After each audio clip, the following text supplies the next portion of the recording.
Hey everybody, Brandon with Task Force Pest Control, and the purpose of this video is to go over some questions that I get asked all the time about the business and other questions that people just tend to ask me so often. I just kind of get drained of answering it all the time. So I don't think all those people are going to find this video, but at least the information's there. I can kind of refer people to this video. So the first question that I want to go over is the question I literally get asked by maybe every single customer I've ever had. And that's, why is the price so different between pest control companies? They'll say, well, I called Orkin, and Orkin wants, $250 for the initial and $80 a month. And then I called Terminex, and they want, $210 for the initial and $70 a month. And then I call you guys, and you want, $150 for the initial and $45 a month. Like, why are these prices so different? And the easiest way to sum up that answer is overhead. So we'll put a scenario in place. Let's say I am the sole proprietor of Task Force Pest Control. So I own the company and I am the only technician. So there's a lot of math involved when it comes to owning a business and running a company. And I've added this up. I've thought about this extensively when I started. And as a single route pest control company, each route can hold about 221 customers in a single month. That is the max. And essentially the way that these companies work this out. Okay, so this will actually answer two questions that I get all the time. One, which is why pest control companies prefer to have quarterly customers over monthly and bi-monthly customers. And two, why our prices are different across the board. So as you can see in the little chart that I made up here, if you do it monthly, you can only have 210 customers in a month, because that's 10 customers a day and there's 21 working days in a month. That comes out to $9,450 a month, or $113,400 a year. If you do it bi-monthly, which we do, so monthly this is at $45 a month. Bi-monthly it goes up $20, so it's $65 a month. Then you can get 420 customers in that route, because instead of doing the 210 each month, it's 210 for month one.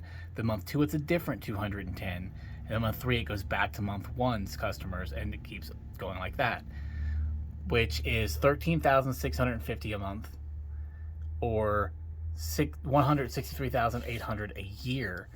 And then for quarterly customers, these people are paying about $85 every time we come out, so $85 every 3 months. That's 630 customers that you can get in that route. You have month one, which is, those 210. Month two will be a different 210. Month three is its own 210. And then it keeps cycling through. That's $17,850 a month and $214,200 a year. So now I bring all this up because when you start a business, you're not going to have the customers that you want. You're not going to have a full route. It's just not going to happen. Some people work for like Elric or Orkin or Terminex or something like that, and they very stupidly bring their customers over with them. The problem with that is that in pest control, you will almost always sign a non-compete, a non-disclosure, and a non-solicit form.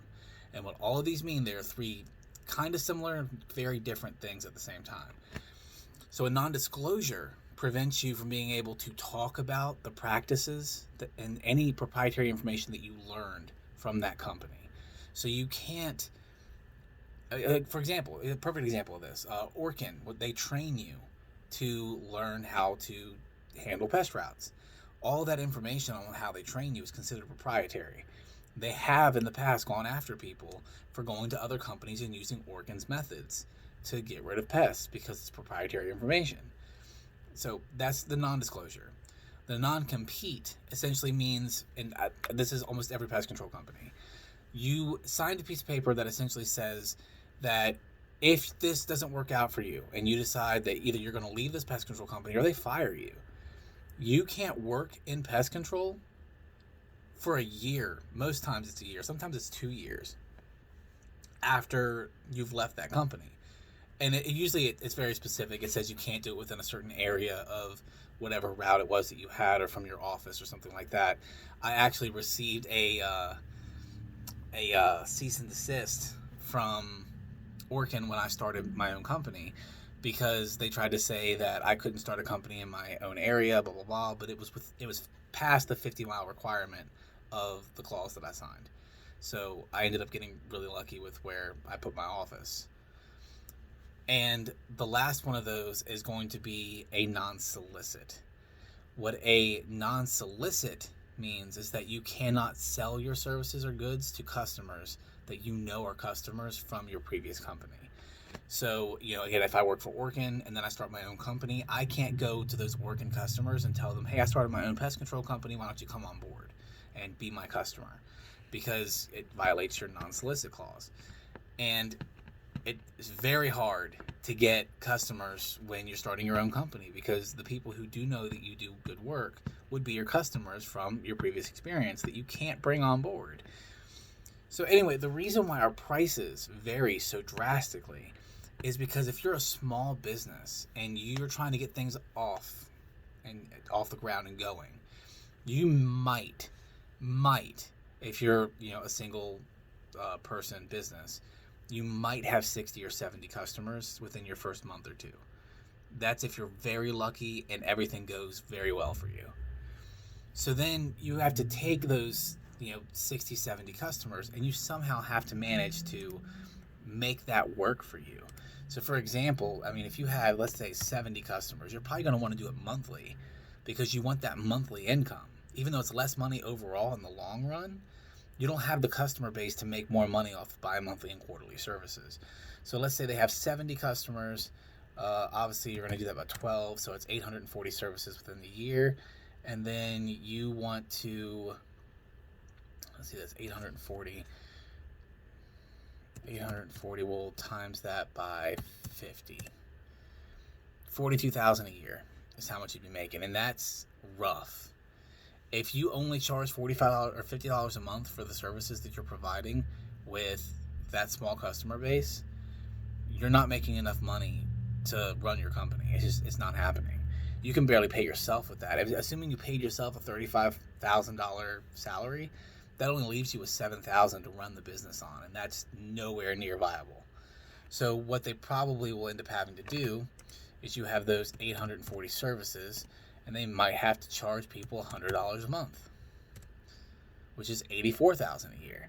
That's a lot more doable, especially if it's just you and you're the only technician in the company. You can probably get away with $100 a month service. You're making $84,000 a year. You can probably pay yourself $40,000 because you're starting, and then you have the other $44,000 to pay for your business expenses and whatever else can come the way of your business. So that's why prices range extremely. These smaller companies have to charge more because they have a smaller customer base. If they're going to pay their expenses, get their materials, get their products, and still somehow manage to pay themselves a decent salary, they have to build that customer base and charge a lot more than they probably want to. I was very fortunate when I started this company because I'd been saving for years. I would do little things here and there, so I knew what my basic pesticides were that I wanted to use, my basic products.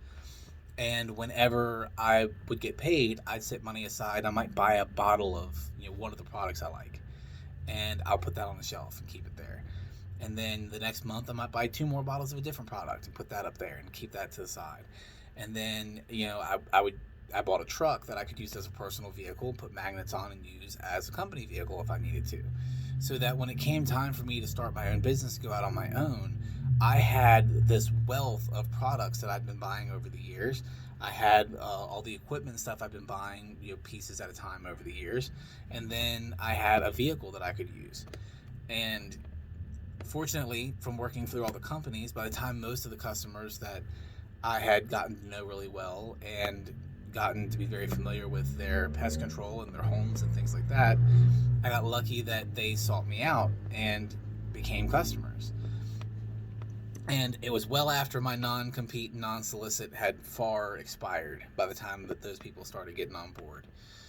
But I got very lucky, especially considering I really went full force with this company right before the pandemic hit, and I really lucked out. So another question I get asked all the time is it hard to start a pest control company? And the answer varies depending on you. So there's a couple of things I want to go over when it comes to this question, because it's a very loaded question. And the first part of this is you have to have experience in pest control. You're not going to go out there and start your own pest control company not knowing what you're doing. It's just not possible. There's so many things, and I would say my personal experience, I would say you have to have at least a year as a pest control technician in order to start your own company. And there's another caveat to that. When I started this company, I had worked for 7 different pest control companies before, and had been in pest control for a solid 7 or 8 years before I decided to come on and start my own. And one of the major things that I'm very, very thankful for is that when I started my own company, I had worked in every position that a pest control company has to offer. I started out as a termite technician. I moved up to a utility tech. Then I went into being a route technician. I went into sales. I was really good at sales. Loved that job, to be honest. And then I got into being a service manager, then a branch manager, and then director of operations for a franchise of Oregon. So I really got into every position that there was available, and I got to kind of see behind the curtain and know how all these companies operate from every perspective and every level. So I had a lot of insight when I started my own company on how these companies work. There's a lot of that. If you want to start your own pest control company, you're going to have to get very knowledgeable with a lot of those behind the curtains things. And there's some things that I'll make videos in the future as well, kind of going over more of that and explaining more of those, because to be honest, you starting your own pest control company isn't going to hurt my business. I think that there's plenty of business around for there to be multiple pest control companies and people to thrive out there in this market. I don't think that anyone has to be super competitive. I don't think anyone has to try to prevent someone from starting their own company. If you want to start your own pest control company, if anything, I think that is amazing. I actually have friends who own pest control companies, and we sit down and have meetings and talk all the time about business and how things go and different tricks of how we got around certain problems. And it's really good. Like, the community around here, at least in pest control, is really good. So I'm very thankful for that, and I would love to provide that kind of mentorship to anyone else who wants to start their own company. I will never discourage somebody from starting their own company. But with that in mind, there are a lot of skills that your business needs to have when you start it. I am not the best at admin. I'm just not. Admin is probably the only job in pest control I didn't really have. So when it comes to answering the phone and putting things in the system and things like that, I forget a lot of things. And one of the major things that I've learned is that everything needs to be documented. If someone submits a payment in, someone sends me a check, I had a really bad habit in the beginning of cashing the check, and I wouldn't put it in the system. I completely forgot. And then a month later, I'd be going through my tax stuff and be like, oh man, I completely forgot to put this payment through. I know that Miss Smith paid me. And then I had to put in, check number 000 because I couldn't remember the actual check number. That bit me a little bit when it came to the IRS and things of that nature. So stuff like that, you need to have somebody keen on doing that stuff. Even if it's a family member or a friend or something, or your spouse, anything. Someone, preferably somebody who either doesn't have a job or somebody who has a lot of spare time to sit at the house, who you can put a little office in at the house and have them help you out. Obviously, compensation is important, but you need someone with that skill set who's going to help you run the business, because you can't do it all. I tried for the first year that I was in business. I was the route tech, I was the salesperson, I did mold remediation as well. All the admin stuff and all, it got to be so convoluted and so hard. I didn't take a day off, and even with my lowered responsibilities, it's still hard for me to take a day off, and it's just not healthy and it's not sustainable. It's just not something you really want to do for the rest of your life. It's just run yourself ragged. So I highly recommend that you find someone who can work in your office, who can do that for you. Obviously in the beginning it's probably going to be just you, but you might have more of a drive for that kind of thing than I did when I started, and that's always awesome. Another thing that I highly recommend is save a lot of money. Put back money for everything that you possibly can.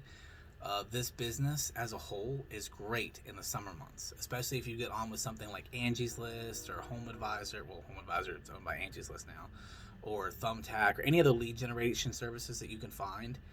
If you can get in with those, you're going to have a great year because they throw leads your way all the time. People are always looking for pest control. But when the winter hits, this industry dies. There's nothing.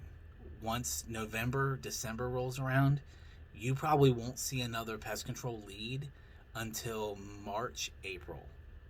And that's just how it goes sometimes. So you have to put back money. You have to write out contracts.